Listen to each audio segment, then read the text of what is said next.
Welcome to Barbara's Bulletin, the podcast where we dive into the latest news and current events from around the world. I'm your host, Barbara, and I'm excited to share today's top stories with you. We're starting off with a significant development in international relations. The United States and Iran have been engaged in talks about Iran's nuclear program, marking a potentially major shift in the relationship between the two countries. According to reports, these talks are the first of their kind in years, and they come after U.S. President Donald Trump announced that he is willing to bomb Iran's nuclear facilities if a deal is not reached. To help us understand the implications of these talks, we can look at the comments from Elliot Abrams, a former top White House advisor. Abrams, who served as special representative for Iran from 2020 to 2021, says that President Trump certainly doesn't want to go to war with Iran. However, he also emphasizes that if the Iranians are not willing to give up their nuclear program, then it should be destroyed by the United States and/or Israel. It's essential to note that these talks are still in their early stages, and it's unclear whether they will lead to a successful outcome. The Iranian Foreign Minister, Abbas Araghchi, has described the discussions as positive, but he also acknowledges that any potential deal remains distant. As we consider the potential consequences of these talks, it's crucial to remember that the situation is complex and multifaceted. We'll be keeping a close eye on developments and providing updates as more information becomes available. In related news, the International Atomic Energy Agency has warned that Iran is not far from developing a nuclear bomb. This warning highlights the urgency of the situation and the need for a diplomatic solution. We'll be right back with more of today's top news on Barbara's Bulletin. Welcome back to Barbara's Bulletin. I'm your host, Barbara Waters. As we continue our coverage of global news, we turn our attention to a pressing health concern in South America. Colombia has declared a nationwide health emergency due to a significant increase in yellow fever cases and deaths. According to reports from the Straits Times and BBC World, the outbreak has resulted in 74 confirmed cases and 34 deaths since the start of last year. The most critical situation is in Tolima, in central West Colombia, where 22 cases have been detected.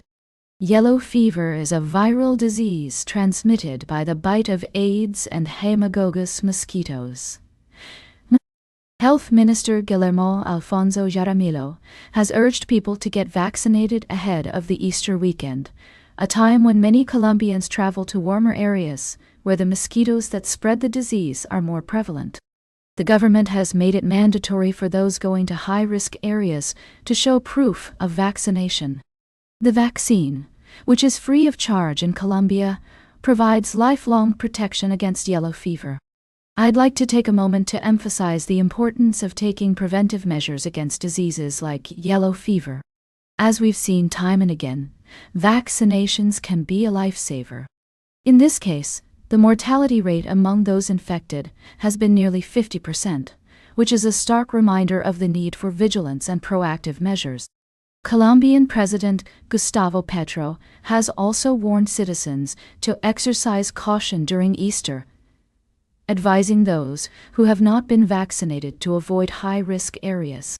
It's heartening to see the government taking swift action to contain the outbreak and protect its citizens. As we follow this story, it's essential to remember that yellow fever can be difficult to diagnose, and its symptoms can be confused with those of other diseases or fevers. The World Health Organization warns that about 15% of people face a second, more serious phase involving high fever, jaundice, bleeding, and deteriorating kidney function.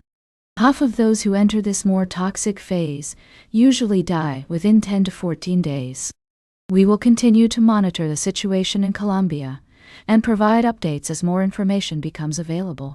In the meantime, we urge our listeners to stay informed about the risks associated with yellow fever and take necessary precautions when traveling to affected areas.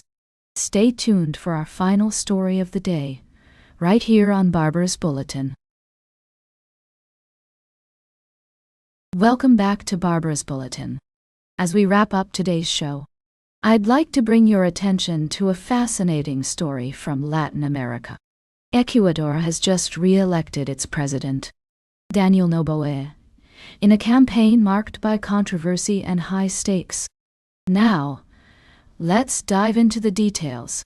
President Noboa's re-election bid was notable for his efforts to cozy up to the United States, particularly former President Donald Trump. He even met with Trump in Florida and expressed interest in building a U.S. military base in Ecuador. This move has sparked debate about the potential benefits and drawbacks of such a partnership. On one hand, some argue that strengthening ties with the U.S. could bring economic benefits and help Ecuador tackle its security challenges, including transnational gang violence. On the other hand, others are concerned about the potential loss of sovereignty and the impact on Ecuador's relationships with other countries in the region. It's also worth noting that President Noboa's campaign was not without controversy. He faced criticism for refusing to take a leave of absence during the campaign period, as required by Ecuadorian law, and for using the security crisis to his advantage.